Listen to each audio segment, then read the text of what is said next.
चलिए दोस्तों, हम सब मिलकर आज की वीडियो का फिर से आगाज करते हैं। यानी आपके सामने पहला क्वेश्चन लग चुका है कि सर मैग्नीशियम के वायु में दहन से होता है, यानी आप मैग्नीशियम का वायु के साथ में दहन करते हो तो क्या होता है। ऑप्शन नंबर आपका ए, यानी मैग्नीशियम Mg से दर्शाया जाता है, प्लस सर ऑक्सीजन के साथ में यानी ये अभिक्रिया करता है तो क्या होता है सर, ये आपको बताना है। तो ऑप्शन नंबर ए है, मैग्नीशियम का ऑक्सीकरण होता है सर, मैग्नीशियम का अपचयन होता है, मैग्नीशियम का अवक्षेपण होता है, या डी आपका इनमें से कोई नहीं। तो जल्दी से बता दीजिए सर, इन दोनों का जब हम अभिक्रिया करवाते हैं तो क्या होता है। तो सर यहां से डायरेक्ट निकलता है कि मैग्नीशियम का क्या होता है सर, ऑक्सीकरण हो जाता है। यानी यहां से क्या बन जाता है सर, मैग्नीशियम का क्या हो जाता है, ऑक्सीकरण हो जाता है। समझते हो ना इस चीज को। चलिए नेक्स्ट क्वेश्चन, क्वेश्चन नंबर 2 की तरफ चलते हैं। बहुत ही इंपॉर्टेंट क्वेश्चन रहने वाले हैं आज की क्लास के, क्योंकि आपको पता है कि राजस्थान में सीईटी के एग्जाम भी आए हुए हैं और बोर्ड एग्जाम सीबीएसई और एचबीएसई 10th क्लास के बोर्ड एग्जाम भी आ चुके हैं, जहां से 10 नंबर का डायरेक्ट काम मिलेगा आपको। तो कम से कम इतनी वीडियो देखकर ये 20 या 30 क्वेश्चन इंपॉर्टेंट रहते हैं, इनको तो देख लिया करो 10-15 मिनट की, ताकि हमारे वो 10 नंबर आ जाए। आपको पता है साइंस में क्लियर होने के लिए सर 20 चाहिए होते हैं, 10 अगर आपने ये ले लिए तो आपके बाकी 10 ही नंबर लेने रहते हैं, जिससे आप आसानी से पास हो सकते हो। ठीक है ना। तो चलिए क्वेश्चन नंबर 2 क्या कहता है, देखिए कि शरीर में भोजन का पाचन एक है। क्या है भोजन का पाचन होता है, क्या है कि विस्थापन अभिक्रिया होती है। आपने अभिक्रिया का नाम बताना है भी, शरीर में जब हमारा भोजन का पाचन होता है तो क्या होता है। दूसरा आपका है ऑक्सीकरण अपचयन अभिक्रिया, तीसरी सी आपकी योगात्मक अभिक्रिया, और डी आपकी है वियोजन या अपघटन अभिक्रिया। तो सीधी सी बात है, अभिक्रिया संयोजन का मतलब जोड़ना, वियोजन का मतलब तोड़ना, तो डायरेक्ट पता चलता है सर इसका डी ऑप्शन करेक्ट रहने वाला है, यानी वियोजन, क्योंकि भोजन का पाचन टूटेगा ना, याद रख लेना सर, टूटेगा मतलब वियोजन अभिक्रिया या अपघटन अभिक्रिया भी कह सकते हो इसको। ठीक है ना।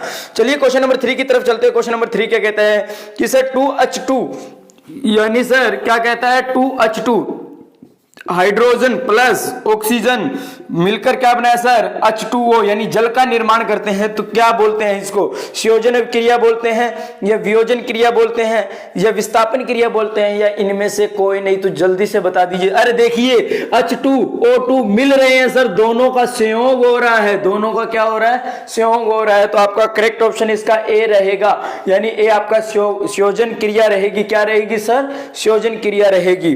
चलिए क्वेश्चन नंबर 4 क्या कहता है सर, कहता है निम्नलिखित अभिक्रिया है HCl AQ, AQ का मतलब होता है जल में विलयन, AQ का क्या मतलब होता है, जल में विलयन होता है इसका मतलब। ठीक है ना।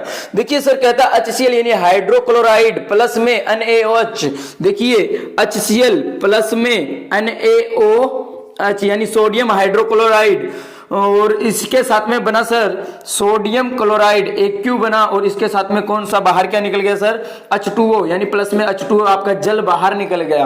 तो ये कौन सी क्या चीज है ये बताना है। तो सर HCl मेरा क्या होता है, अम्ल होता है, प्लस ये दोनों मिलकर अम्ल और क्षार की क्रिया करवाई जा रही है, तो ये क्या होगा ये बताना है आपको डायरेक्ट। तो इसका रहेगा सर ऑप्शन नंबर ए आपका है ऑक्सीकरण अपचयन अभिक्रिया, ऑप्शन नंबर बी आपका है उदासीनीकरण अभिक्रिया, ऑप्शन नंबर सी इसका है अपघटन अभिक्रिया, ऑप्शन नंबर डी आपका क्या रहेगा सर, इनमें से कोई नहीं। तो उदासीनीकरण अभिक्रिया राइट ऑप्शन रहेगा आपका, ऑप्शन नंबर बी आपका करेक्ट रहेगा, क्योंकि सर अम्ल और क्षार की अभिक्रिया करवाई जा रही है, जिससे मुझे एक लवण मिलता है, लवण के साथ में प्लस जल का भी निर्माण होता है, लवण के साथ में उदासीनीकरण अभिक्रिया रहेगी, करेक्ट ऑप्शन रहेगा। ठीक है ना।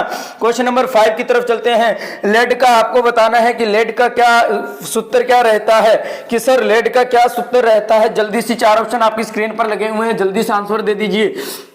कहता है सर लेड का ए आपका है PbNO2, बी ऑप्शन आपका है PbNO3, सर सी ऑप्शन है PbNO3 यानी, और डी आपका रहेगा इनमें से कोई नहीं। तो करेक्ट ऑप्शन इसका क्या रहेगा, लेड नाइट्रेट का पूछा जा रहा है सर, लेड नाइट्रेट, तो 3 तो आएगा ही आएगा सर। तो इनमें से कोई नहीं, ये कट भी हो गया और PB2 वाला भी कट हो गया सर। तो इसका करेक्ट ऑप्शन रहेगा सी, इसका करेक्ट ऑप्शन क्या रहेगा सर, PbNO2 NO3 और बाहर आपका क्या रहेगा 2, ये इसका करेक्ट ऑप्शन रहेगा। ठीक है ना, इसका करेक्ट ऑप्शन क्या रहेगा सर, सी रहेगा। क्वेश्चन नंबर 6 की तरफ चलते हैं। ऑक्सीकरण क्रिया में होता है, देखिए ऑक्सीकरण क्रिया में क्या होता है आपको बताना है। पहला आपका ऑप्शन नंबर है इलेक्ट्रॉनों का लाभ होता है सर, दूसरा इलेक्ट्रॉनों की हानि होती है, तीसरा इलेक्ट्रॉनों का संयोग होता है, चौथा आपका इलेक्ट्रॉनों का ऑक्सीकरण का क्या होता है, हटना होता है। तो डायरेक्ट बता दीजिए सर, इसका करेक्ट ऑप्शन रहेगा आपका बी, इसका क्या रहेगा सर, करेक्ट ऑप्शन रहने वाला है बी। इसका क्या रहेगा कि सर इलेक्ट्रॉनों की क्या होती है कि ऑक्सीकरण क्रिया में होता है, क्या होता है सर, इलेक्ट्रॉनों की क्या होती है, हानि होती है। क्या होती है, इलेक्ट्रॉनों की सर क्या होती है, हानि होती है। Correct option. क्वेश्चन नंबर 7 की तरफ चलते हैं सर। 7 क्वेश्चन क्या कहता है, कॉपर Cu का मतलब क्या होता है सर, कॉपर ये साइन है, इसके ध्यान रखना, संकेत है। Ag आपकी सिल्वर होगी, Fe आपका क्या हो गया, आयरन हो गया, प्लस जिंक। ये चार आपको धातुओं के नाम दिए हैं, यानी आपकी मेटल है, चारों की चारों क्या है सर, मेटल है। इन चारों के नाम दिए गए हैं और इनमें से बताना है कि अन्य सभी धातुओं को इनके लवण विलयन में से विस्थापित कर सकती है। ये चारों में से कौन सी ऐसी धातु जो धातुओं के विलयन जो बनता है उसके अंदर से उसको विस्थापित कर देती है। विस्थापित मतलब ए मेरी कोई धातु है, इस साइड में मेरा मान लो A+B है, इसने इसके साथ इसको हटाया और इसको बाहर मारा फेंक कर, ऐसा कुछ कर सकती है, विस्थापित कर सकती है, मतलब उसको हटा सकती है। तो सबसे ज्यादा ताकतवर, अगर ये ताकतवर है तो इसको यहां से हटा देगी, यही बात होती है ना। तो सर यहां से क्या रहेगा, तो इसका जिंक आपकी क्या होती है सर, इन सबसे ज्यादा क्या है, ताकतवर होती है। कहने का मतलब ट्रिक याद करने का, तो इसका ऑप्शन नंबर ए था कॉपर, ऑप्शन नंबर बी आपका सिल्वर, ऑप्शन नंबर सी आपका Zn यानी जिंक, ऑप्शन नंबर डी आपका Fe यानी आयरन। तो इसका करेक्ट ऑप्शन Zn, सी आपका करेक्ट ऑप्शन रहेगा, सी आपका करेक्ट ऑप्शन रहने वाला है। Zn यानी Zn को जिंक कहा जाता है। देखिए इस संकेत के रूप में भी साइंस में लिखे मिल सकते हैं आपको, और डायरेक्ट इनको जिंक कॉपर ऐसे भी लिखा मिल सकता है। तो ये तो आपको इतना कंसेप्ट खुद को ही करना पड़ेगा। अगर कंपटीशन लेवल में आए हो ना, कंपटीशन लेवल में जाना ही पड़ेगा, खुद को बेहतर बनाकर दिखाना ही पड़ेगा। समझते हो ना इस चीज को, हर एक चीज को गहराई से समझकर दिखाना पड़ेगा, तब कर पाओगे मेरे भाई। गवर्नमेंट जॉब ये नहीं है कि कहीं बाहर से यूं गए और उठाकर लेकर आनी है, बैग में डालें, ऐसी बात नहीं है। हर एक चीज, हर एक कंसेप्ट को अंदरूनी समझना पड़ेगा, मतलब क्या होता है, ठीक है ना। क्वेश्चन नंबर 8 क्या कहता है कि खाद्य सामग्री को विकृत गंधिता से बचाने के लिए कौन सी गैस का प्रयोग किया जाता है। यानी हमारी खाने की, जैसे नूडल्स हो गए, हमारे जो आते हैं ना पैकेट, कुरकुरे वगैरह खाते हो आप, चिप्स वगैरह खाते हो, ये समझ लो, उनको बचाने के लिए कौन सी गैस का प्रयोग। ये तो बेहतर सभी जानते हो, मुझे पता ही था करेक्ट ऑप्शन देने वाले हो कि सर ऑप्शन नंबर ए है ऑक्सीजन, ऑप्शन नंबर बी आपका हाइड्रोजन है, ऑप्शन नंबर सी आपका नाइट्रोजन है, ऑप्शन नंबर डी आपका क्लोरीन है। तो जल्दी से बता दीजिए सर। पता है सर मुझे नाइट्रोजन ही होती है। क्या होती है सर, नाइट्रोजन गैस ही इनके अंदर भरी होती है। इसलिए भरी होती है ताकि ये, क्या आपने देखा होगा, जब भी पैकेट खुला कर अगर हम छोड़ देते हैं वो जल्दी खराब हो जाता है, सिलाफा सा पकड़ जाता है। कटोरी खाते हो ना, कटोरी सर सीली है, मत दो जी, ये आनंद नहीं आता, कर्ल करनी चाहिए, खाते हैं तब। वो कब करती है सब, जब नाइट्रोजन की जैसी हवा उनके अंदर होती है ना, भरी होती है पैकेट में, तब जाकर आनंद आता है खाने में, नहीं तो ना सिलाफा पकड़ जाती है, खराब हो जाती है। चलिए क्वेश्चन नंबर 9 की तरफ चलते हैं। क्वेश्चन नंबर 9 क्या कहता है, क्वेश्चन नंबर 9 कहता है कि कार्बन डाइऑक्साइड कार्बन के साथ क्रिया करके कार्बन मोनोऑक्साइड बनाती है, यह किस प्रकार की क्रिया है। देखिए कार्बन डाइऑक्साइड कार्बन के साथ क्रिया करके कार्बन मोनोऑक्साइड बनाती है, यह किस प्रकार की है। देखिए विस्थापन अभिक्रिया है, योगात्मक अभिक्रिया है, या अपघटन अभिक्रिया है, या द्विविस्थापन अभिक्रिया है। देखिए द्विविस्थापन इस तरीके से लिखा हुआ है आपके क्वेश्चन में, द्विविस्थापन इस तरीके से है, द्वि ए से, लेकिन ये रियलिटी में ए से होता है, ये गलती से ना मिसप्रिंट हुआ, ध्यान रखना इस चीज का, ठीक है। तो इसका क्या होगा सर, देखिए कार्बन डाइऑक्साइड कार्बन के साथ में मिल रहे हैं सर, योग हो रहा है, दोनों में क्या हो रहा है, योग हो रहा है। तो इसका क्या आएगा, योगात्मक, यानी मेरा बी उसका क्या रहेगा सर, करेक्ट ऑप्शन रहने वाला है। बी इसका क्या रहेगा सर, करेक्ट ऑप्शन रहने वाला है। चलिए क्वेश्चन नंबर 10 की तरफ बढ़ते हैं। क्वेश्चन नंबर 10 क्या कहता है, कहता है सर बुझे हुए चुनने का क्या बताइए, सूत्र बताइए। अरे आपका क्या है, स्टार लगा लीजिए भाई, मुझे बनाना नहीं आता, जैसे बनाना है ना, जैसे बनाना है वैसे बना लो, स्टार लगा दो। वेरी वेरी इंपॉर्टेंट रहने वाला है मेरे भाई, वेरी वेरी इंपॉर्टेंट रहने वाला है ये क्वेश्चन एग्जाम की दृष्टि से। बुझे हुए चुनने का सूत्र बता दीजिए। ए आपका है CaO, बी आपका है CaOH2, सी आपका है CaCO3 और डी आपका है इनमें से कोई नहीं। तो जल्दी से भाई इसका फॉर्मूला लिख दीजिए। इसका फॉर्मूला आपका क्या रहेगा, जल्दी से लिख दीजिए CaOH2। ये लीजिए सर, मेरा क्या है CaOH2, यानी Ca का क्या मतलब होता है सर, कैल्शियम बोला जाता है। इसको क्या बोला जाता है, कैल्शियम बोला जाता है। OH का हाइड्रोक्साइड बोला जाता है। कैल्शियम हाइड्रोक्साइड का मतलब हो गया सर बुझे हुए चुनने का फॉर्मूला है, डायरेक्ट एग्जाम में पूछा जाता है। लगा लो स्टार, लगा लो स्टार इसके ऊपर। चलिए क्वेश्चन नंबर 11 की तरफ चलते हैं। फेरिक ऑक्साइड का सूत्र बता दीजिए सर। फेरिक ऑक्साइड, देखिए ऑक्साइड आ रहा है मतलब ओ तो नजर आएगा आएगा। FeO पहला है FeO सर, दूसरा है FeO2, तीसरा है Fe2O3, ठीक है ना। तो इसका फेरिक ऑक्साइड का सर डी आपका है इनमें से कोई नहीं, तो इसका करेक्ट ऑप्शन रहने वाला है option number C. Option number C इसका क्या रहेगा सर, 11 नंबर क्वेश्चन का ऑप्शन नंबर सी आपका करेक्ट रहने वाला है। क्यों रहने वाला है, क्योंकि इसका फॉर्मूला होता है सर Fe2O3। Fe2O3 ये क्या होता है सर, फेरिक ऑक्साइड का, किसका, फेरिक ऑक्साइड। ऑक्साइड दिख जाए ना, O3 तो आपको लगभग नजर आएगा, नाइट्रेट हो गया, ऑक्साइड हो गया, यहां से नजर आएगा आएगा। Fe2O3 मतलब फेरिक ऑक्साइड की बात हो रही है सर, ठीक है ना। वेरी वेरी इंपॉर्टेंट है, ये 5-7 ले देकर इस पहले चैप्टर में फॉर्मूले हैं जिनको याद रखना पड़ेगा आपको। चलिए क्वेश्चन नंबर 12 की तरफ चलते हैं। लेड क्लोराइड का सूत्र बताइए सर। लेड क्लोराइड का फॉर्मूला बताना आपने।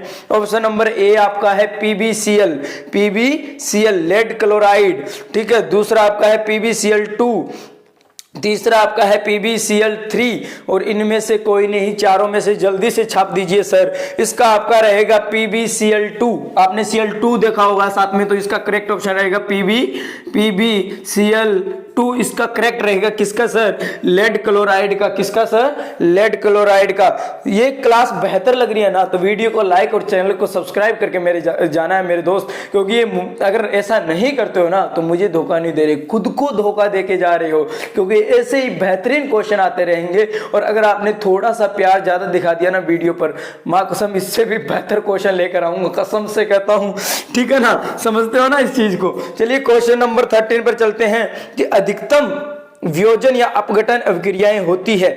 अधिकतम वियोजन या अपघटन अभिक्रियाएं होती है, ऊष्माक्षेपी होती है, ऊष्माशोषी होती है, ए एंड बी दोनों होती है, या इनमें से कोई नहीं होती है। जल्दी से बता दीजिए मेरे भाई। इसका करेक्ट ऑप्शन रहेगा ए और बी दोनों, ए एंड बी दोनों, ए और बी दोनों रहने वाली है कि सर ऊष्माक्षेपी भी रहेगी, ऊष्माशोषी भी रहेगी। अधिकतम वियोजन, वियोजन समझते हो, दो चीजों को तोड़ना। वियोजन मतलब सर जुड़ी हुई को तोड़ना, और ये क्या चीज होती है, ऊष्माक्षेपी होती है, ऊष्माशोषी होती है, या ए एंड बी दोनों होती है, या इनमें से कोई नहीं होती है। तो इसका करेक्ट रहेगा सर ऊष्माक्षेपी भी होती है और ऊष्माशोषी भी रहती है। चलिए इसका करेक्ट ऑप्शन सी रहेगा।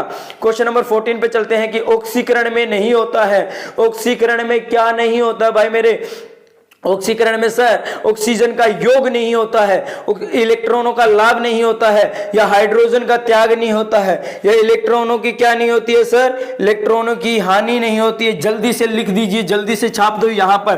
क्वेश्चन नंबर 14 का क्या आएगा, जल्दी से छाप दो कि ऑक्सीकरण में क्या नहीं होता भाई साहब, कि सर इलेक्ट्रॉनों का लाभ नहीं होता है। इलेक्ट्रॉनों का क्या नहीं होता सर, इलेक्ट्रॉनों का लाभ नहीं होता है सर, इलेक्ट्रॉनों का लाभ नहीं होता है मेरे भाई। क्या नहीं होता है सर, इलेक्ट्रॉनों का लाभ नहीं होता है। बी ऑप्शन आपका करेक्ट रहने वाला है इसका, ठीक है ना। ऑक्सीकरण में इलेक्ट्रॉनों का लाभ, प्रॉफिट नहीं मिलता है हमें। चलिए क्वेश्चन नंबर 15 क्या कहता है, अपचयन में नहीं होता है। अपचयन में क्या नहीं होता है, ऑक्सीकरण का योग नहीं होता है, इलेक्ट्रॉनों का लाभ नहीं होता है, हाइड्रोजन का त्याग नहीं होता है, या इलेक्ट्रॉनों की हानि नहीं होती है। तो देखिए ऑक्सीकरण में तो इसका लाभ नहीं होता है, ऑक्सीकरण में लाभ नहीं, और अपचयन की बात की जाए तो अपचयन में इसकी क्या नहीं होती है, हानि नहीं होती है। इलेक्ट्रॉनों की क्या नहीं होती है सर, इलेक्ट्रॉनों की हानि नहीं होती है सर। क्या नहीं होती है, हानि, यानी इसका क्या रहेगा, डी आपका करेक्ट ऑप्शन रहने वाला है। क्वेश्चन नंबर 15 का क्या रहेगा सर, डी रहने वाला है। क्वेश्चन नंबर 16 की तरफ चलते हैं कि कोयला, कोक, कार्बन का दहन एक क्या है। कोयला, कोक, कार्बन का दहन एक क्या होती है, योगनात्मक अभिक्रिया होती है। ऑप्शन नंबर बी ऊष्माक्षेपी अभिक्रिया होती है, सी आपका है ऑक्सीकरण अभिक्रिया होती है, डी आपका उपरोक्त सभी। अरे कोयला भाई मेरे, कोयला, कोक, कार्बन, तीनों की बात की जा रही है, तो ये तीनों ही क्या रहेंगे सर, तीनों क्या होती है, उपरोक्त सभी डी आएगा, क्योंकि ये योगनात्मक भी होती है, ऊष्माक्षेपी भी रहती है, ऑक्सीकरण भी रहती है, ठीक है ना। तो तीनों ही उपरोक्त सभी, यानी इसका डी आपका क्या रहेगा सर, डी ऑप्शन इसका करेक्ट रहने वाला है क्वेश्चन नंबर 16 का। चलिए क्वेश्चन नंबर 17 क्या कहता है कि श्वसन किस प्रकार की अभिक्रिया है, कि श्वसन आपकी किस प्रकार की अभिक्रिया है, योगनात्मक अभिक्रिया है, ऊष्माक्षेपी अभिक्रिया है, या ऑक्सीकरण अभिक्रिया है, या आपका क्या है, उपरोक्त सभी है। तो जल्दी से बता दीजिए। तो सर इसका बी आपका करेक्ट ऑप्शन रहेगा, क्या, बी आपका, यानी ऊष्माक्षेपी अभिक्रिया रहती है सर, ऊष्माक्षेपी अभिक्रिया रहती है।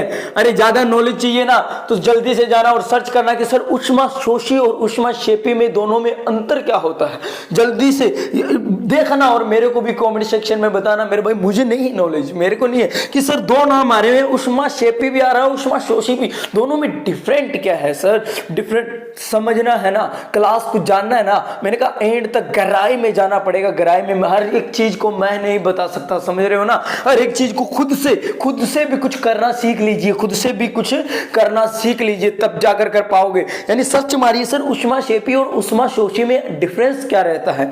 तो चलिए इसका क्या रहेगा, पता चल गया होगा कि बी ऑप्शन इसका करेक्ट है। चलिए क्वेश्चन नंबर 18 पर चलते हैं। धातु संक्षारण या जंग लगना एक क्या है, योगनात्मक अभिक्रिया है, या ऊष्माक्षेपी है, या ऑक्सीकरण अभिक्रिया है, या आपकी उपरोक्त सभी है। तो जल्दी से बता दीजिए भाई। तो सर ये क्या है, जल्दी से ऑक्सीकरण अभिक्रिया बन जाती है, क्योंकि इसके ऊपर जंग लगना या संक्षारण क्या रहता है सर, ये क्या हो जाती है। ऑप्शन नंबर सी आपका क्या रहेगा, सही रहेगा सर।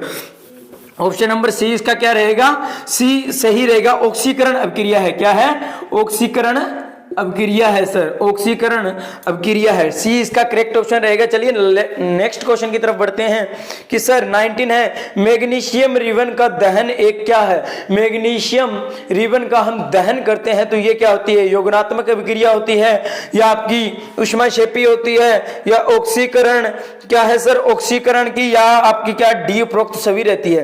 तो मेरे भाई मैग्नीशियम का दहन mg, ये लीजिए, मैग्नीशियम का दहन क्या रहती है सर, उपरोक्त सभी, इसका डी आपका सही रहेगा। तीनों ही होती है सर, क्या तीनों ही होती है, योगनात्मक भी होती है सर, ऊष्माक्षेपी भी होती है सर, और इसके साथ में ऑक्सीजन का ऑक्सीकरण भी होता है ना, ऑक्सीजन भी अभिक्रिया भी रहती है सर, ऑक्सीजन से भी कर लेती है ये मैग्नीशियम। क्या सर, मैग्नीशियम की आपने पढ़ाई होगा, मैग्नीशियम प्लस O2 के साथ में करती है अभिक्रिया और मैग्नीशियम ऑक्साइड बनाती है, समझा है ना, इस चीज से समझिए सर, ठीक है ना। दूसरा इसका ऊष्माक्षेपी भी रहती है, योगनात्मक, यानी उपरोक्त सभी, डी इसका करेक्ट रहेगा सर। चलिए लास्ट क्लास की तरफ बढ़ते हैं। लास्ट क्लास क्या, क्लासें तो बहुत आने वाली है अभी तक सर। लास्ट क्वेश्चन की तरफ चलते हैं। ये लीजिए बेहतरीन, एक और स्टार लगा देने वाला क्वेश्चन आ चुका आपकी स्क्रीन के ऊपर। कहता है सर सोडियम सल्फेट का सूत्र बता दीजिए, सोडियम सल्फेट का सूत्र बता दीजिए सर, जल्दी से। सोडियम सल्फेट का सूत्र छाप दीजिए सर, कमेंट सेक्शन में छाप दो, जल्दी से छाप दो मेरे भाई कि सर NaSO, Na का मतलब क्या होता है सर, Na का मतलब आपका सोडियम होता है, Na का मतलब क्या होता है सर, सोडियम होता है, और सल्फेट का मतलब क्या होता है, लिख दीजिए इसके साथ, अगर पहचान गए होंगे तो करेक्ट करोगे। Na2SO3 ये भी नहीं होता है sir, NO2SO4, none of this, D आपका है नन ऑफ दिस। तो सर इसका करेक्ट रहेगा Na2SO4, यानी सल्फेट आपका SO4, Na2SO4 क्या रहेगा सर, मेरा क्या रहेगा, सोडियम सल्फेट का सूत्र रहेगा। वेरी वेरी लगा लो स्टार, वेरी वेरी लगा लीजिए स्टार। इसी के साथ आज की क्लास का करते हैं हम एंड, यानी हमारी क्लास को करते हैं समाप्त। सॉरी थोड़ा सा मतलब मैं ना निकल पड़ता है, अंदर से जोश निकल पड़ता है। आज की क्लास का करते हैं एंड, और इसी के साथ मिलते हैं नेक्स्ट क्लास के अंदर। तब तक हंसते रहिए, मुस्कुराते रहिए, love you all, bye bye. और कमेंट सेक्शन में जाने से पहले लिख कर जाओगे भाई कहाँ कमी रहती है, ताकि हम आने वाली क्लास के अंदर उस कमी को पूरा कर पाए, उस कमी को ना छोड़ें। बेहतर क्लास लगनी चाहिए, आने वाले टाइम में बेहतर दिखना चाहिए, हर एक प्लस पॉइंट करते आएंगे हम, ठीक है ना। तो चलिए love you all, bye bye.